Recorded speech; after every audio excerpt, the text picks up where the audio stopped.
अस्सलाम वालेकुम, hello everyone. कैसे हैं आप सब? उम्मीद करता हूँ आप सब ठीक होंगे। Myself Rai Sakib, HSC manager, HSC trainer. मैं पिछले 3 साल से, साढ़े 3 साल से निबोश के हवाले से ट्रेन कर रहा हूँ, ठीक है? गाइडलाइंस प्रोवाइड कर रहा हूँ और काफ़ी स्टूडेंट्स को हेल्प की है, ठीक है? तो आगे वीडियो में इंशाल्लाह जो निबोश का पेपर होता है, ठीक है? हर मंथ आता है, उसमें जो मोस्ट इंपॉर्टेंट क्वेश्चन होते हैं, जो रिसेंटली भी रिपीटेड थे और पेपर्स में आए हुए थे, वो मैं इंशाल्लाह आपके साथ आगे डिस्कस करूँगा पिक्चर्स के साथ। और आईजीसी पेपर के हवाले से जितनी भी आपकी कोई कन्फ्यूजन है, ठीक है, कोई आपके डाउट्स हैं, पेपर अटेम्पटेशन के हवाले से आप बात करना चाहते हैं, कोई भी इशू हो, प्रॉब्लम हो, आप व्हाट्सएप पे मुझसे गाइडेंस ले सकते हैं, ठीक है? देखें, सबसे पहले तो ये कि आगे वीडियो में 10-12 क्वेश्चन ऐसे हैं जो कि हर दफ़ा पेपर में आते हैं, ठीक है? आपने उनको नोट कर लेना है, आपने उनको देख लेना है, आपने वो याद करने हैं, ठीक है? ये मैट्रिक या एफएससी की तरह नहीं है कि इसमें आप रट्टा लगाएंगे तो आप पास हो जाएंगे, ठीक है? ये निबोश आईजीसी है, इसमें आपकी नॉलेज, आपका एक्सपीरियंस भी आपके काम आता है, ठीक है?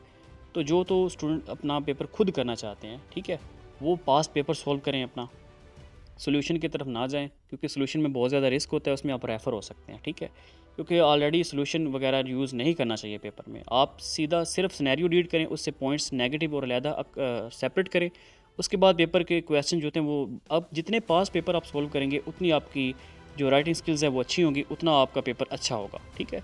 तो इसलिए अपना पेपर सॉल्व करने के लिए मज़ीद कोई कन्फ्यूजन हो, इशू हो, आप व्हाट्सएप पे कॉन्टैक्ट कर सकते हैं और इंशाल्लाह मैं मज़ीद आपको गाइडलाइंस करूँगा, ठीक है? गाइडलाइंस दूँगा। तो जो पेपर अपना खुद करना चाहते हैं, रिस्क नहीं लेना चाहते, वो काइंडली इस बात को याद रखें कि सॉल्यूशन की तरफ ना जाया करें, रिटन आंसर ये जो ग्रुप्स में इधर उधर शेयर हो जाते हैं, इसमें बहुत ज़्यादा मेल प्रैक्टिस होता है, उसको कभी भी फॉलो ना किया करें, ठीक है? अपना पेपर खुद करें, वो ज़्यादा आपके लिए बेस्ट है। मज़ीद फिर भी अगर आपसे कोई इशू है, कोई आपको नहीं सॉल्व होता, तो मुझसे आप व्हाट्सएप पर गाइडलाइंस ले सकते हैं। पेपर अटेम्पटेशन के हवाले से, जो रिसेंटली रिजल्ट्स के हवाले से जो भी ये बातें हैं, वो इंशाल्लाह आप व्हाट्सएप पे पूछ सकते हैं, ठीक है? तो आगे जो क्वेश्चन आ रहा है, मोस्ट इंपॉर्टेंट क्वेश्चन है, जो कि हर दफ़ा सिनेरियो में आता है, ठीक है? और ये इसको आप नोट कर लीजिएगा, ये पॉजिटिव भी हो सकता है और नेगेटिव भी हो सकता है। उसका क्वेश्चन का जो है नाम है वो सेफ्टी कल्चर। ये आगे आप वीडियो में देखेंगे। सेफ्टी कल्चर बहुत ही इंपॉर्टेंट क्वेश्चन है, ठीक है? हर दफ़ा ये निबोश में पेपर में आता है। ये पॉजिटिव भी हो सकता है और नेगेटिव भी हो सकता है। वो आपसे पूछ सकते हैं कि सेफ्टी कल्चर कैसा है, पॉजिटिव है या नेगेटिव है इस ऑर्गेनाइजेशन का, इस सिनेरियो में जो है, ठीक है? तो इस क्वेश्चन को अच्छे से याद कर लीजिएगा, अच्छे से परफॉर्म कीजिएगा। ये आप तभी आप इसको परफॉर्म कर सकते हैं जब आप सिनेरियो खुद गौर से रीड करेंगे, ठीक है? अदरवाइज़ मुश्किल है, ठीक है? नेक्स्ट क्वेश्चन है human factors and organisational factors. वो आपसे सिर्फ ह्यूमन फैक्टर्स भी पूछ सकता है जो कि वहाँ पे एक्सीडेंट का बायस बने, या जो भी वहाँ पे फेलियर्स हैं या नेगेटिव पॉइंट्स हैं वहाँ पे, ठीक है? ऑर्गेनाइजेशन ह्यूमन फैक्टर्स जो होता है, जो इंसान के ट्रेनिंग के हवाले से, उसकी सेल्फ के हवाले से, ठीक है? ऑर्गेनाइजेशनल फैक्टर्स वो होते हैं जो ऑर्गेनाइजेशन उनको ट्रेनिंग प्रोवाइड नहीं करती या फिर उनको सुपरविजन नहीं प्रोवाइड करती, इस तरह के होते हैं, ठीक है? ये जॉब फैक्टर्स भी होते हैं। जॉब फैक्टर्स आपकी जॉब के रिलेटेड होते हैं कि जॉब के हवाले से आपको ट्रेनिंग दी गई है, नहीं दी गई, आपकी जॉब कैसी है, एनवायरनमेंट कैसा है, वगैरह वगैरह। एडमिनिस्ट्रेटिव के फैक्टर्स भी इसी में वगैरह में आते हैं, ठीक है? आगे health and safety management system, ये भी बहुत इंपॉर्टेंट क्वेश्चन है निबोश में। ये हर दफ़ा लाजमी आता है, health and safety management system, ठीक है? अक्सर ये क्वेश्चन पेपर में लाजमी दिया गया होता है, इसके लिए भी आपको सिनेरियो में से ही आंसर मिलेंगे। Health and safety management system के फ़ायदे क्या हैं, इसके इंप्रूव कैसे किया जा सकता है, ठीक है? इस तरह के क्वेश्चन आते हैं। नेक्स्ट क्वेश्चन है एक्सीडेंट इन्वेस्टिगेशन। बहुत ही इंपॉर्टेंट क्वेश्चन है। ये पूछ सकते हैं आपसे कि एक्सीडेंट इन्वेस्टिगेशन किस तरह की जाती है, ठीक है? इसके फ़ायदे क्या हैं, ठीक है? वगैरह वगैरह। तो ये याद कर लीजिएगा। नेक्स्ट क्वेश्चन है नियर मिस रिपोर्टिंग। इसका भी क्वेश्चन ये अक्सर पेपर्स में, मैंने इस साल भी दो जो जून में हुआ है, जुलाई में, इसमें ये क्वेश्चन आया हुआ था, ठीक है? इसको भी अच्छे से परफॉर्म कीजिएगा, अच्छे से याद कर लीजिएगा। नियर मिसेस क्या होता है, नियर मिस रिपोर्टिंग क्या होता है, इसको कैसे परफॉर्म किया जाता है, वगैरह वगैरह। ये क्वेश्चन भी आता है, लाजमी आता है, ठीक है?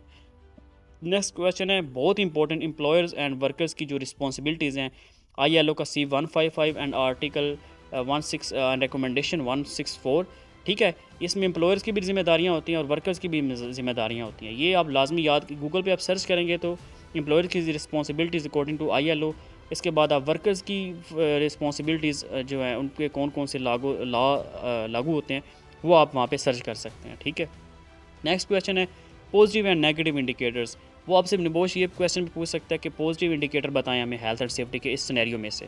वो ये भी पूछ सकते हैं नेगेटिव इंडिकेटर्स हमें हेल्थ एंड सेफ्टी के सिनेरियो में से बताएं, ठीक है? तो आपने सिर्फ सिनेरियो से फिर बताने हैं, इधर उधर की आपने कोई भी रॉकेट साइंस नहीं छोड़नी, क्योंकि जितना आप पेपर के आउट, जितना निबोश पूछे, आपने सिर्फ उतना जवाब देना है।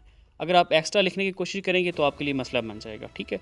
तो मज़ीद कोई पेपर में कन्फ्यूजन हो, पेपर अटेम्पटेशन के हवाले से, आप व्हाट्सएप पर रब्ता कर सकते हैं। नेक्स्ट क्वेश्चन है परमिट टू वर्क। ये भी बहुत इंपॉर्टेंट क्वेश्चन है, अक्सर पेपर में आया होता है, ठीक है? और परमिट टू वर्क जो है इसके क्या इम्प्लीमेंटेशंस हैं, क्या इशू होते हैं। परमिट टू वर्क आपने ये भी क्वेश्चन लाजमी अपने जो है वो याद में रखना है, ठीक है, इसको पॉइंट आउट कर लीजिएगा। नेक्स्ट जो क्वेश्चन है वो है फर्स्ट एड अरेंजमेंट, ठीक है। फर्स्ट एड अरेंजमेंट बहुत इंपॉर्टेंट क्वेश्चन है, ठीक है, कभी कभार ये पेपर में आ जाता है, ठीक है। तो ये भी आप कुछ भी गूगल से कॉपी करके अपने पेपर में कभी ना कीजिएगा। आप मेल प्रैक्टिस में चले जाएंगे और आप बैन हो जाएंगे, ठीक है, 1 साल के लिए, या फिर आपके सेक्शंस लग जाएंगी, आप फिर दोबारा आपको रिविजिट करना पड़ेगा, ठीक है, आपको दोबारा पेपर देना पड़ेगा। इस वजह से कभी भी कॉपी ना कीजिए गूगल से ये सर्च ना कीजिएगा फर्स्ट एड रेंज में। ये कंट्रैक्टर मैनेजमेंट इंपॉर्टेंट क्वेश्चन है, ठीक है। एक होता है क्लाइंट, एक होता है कंट्रैक्टर। मैं क्लाइंट हूँ तो मैं कंट्रैक्टर को हायर करूँगा कि ये मुझे ये बिल्डिंग बना के दो। कंट्रैक्टर को हायर करते वक्त क्या किन किन बातों का ख्याल रखना चाहिए, क्वेश्चन ये जो रिसेंटली पेपर्स थे उनमें आया हुआ था, ठीक है। ये क्वेश्चन भी बहुत इंपॉर्टेंट है। नेक्स्ट क्वेश्चन की तरफ मूव ऑन करते हैं। Fire arrangements and emergency response, ठीक है। फायर अरेंजमेंट्स का भी क्वेश्चन अक्सर आ जाता है, एमरजेंसी रिस्पॉन्स का भी क्वेश्चन आ जाता है पेपर में से कि एमरजेंसी रिस्पॉन्स किस तरह का था मैनेजमेंट में एक्सीडेंट की सूरत में, ठीक है। आगे active and reactive approach, active and reactive monitoring, ये भी बहुत इंपॉर्टेंट क्वेश्चन है, ठीक है। तो ये भी आप जो है इस को मुलाहिज़ा फरमा लीजिएगा, ठीक है, इसको याद रखिएगा, ये भी बहुत इंपॉर्टेंट क्वेश्चन है, ठीक है। तो आई होप कि आपको वीडियो अच्छी लगी होगी। मज़ीद अगर आपकी कोई पेपर के हवाले से कोई कन्फ्यूजन है आपके हमारे जो रिसेंटली रिजल्ट्स आए हैं वो देखना चाहते हैं, पेपर अटेम्पटेशन के हवाले से कुछ भी अगर आपने डिस्कस करना हो, बात करनी हो, ठीक है, तो गाइडलाइंस लेनी हो, ठीक है, तो इंशाल्लाह मैं आपको वहाँ पे प्रोवाइड करूँगा, आप व्हाट्सएप पे, ठीक है। क्योंकि आप बगैर किसी कंसल्टेंट के या बगैर अपनी अच्छी तैयारी के आपने बहुत शायद इसे क्लियर नहीं कर सकते। क्लियर करना हो तो आपको तैयारी करनी पड़ेगी, प्रिपरेशन करनी पड़ेगी, ठीक है।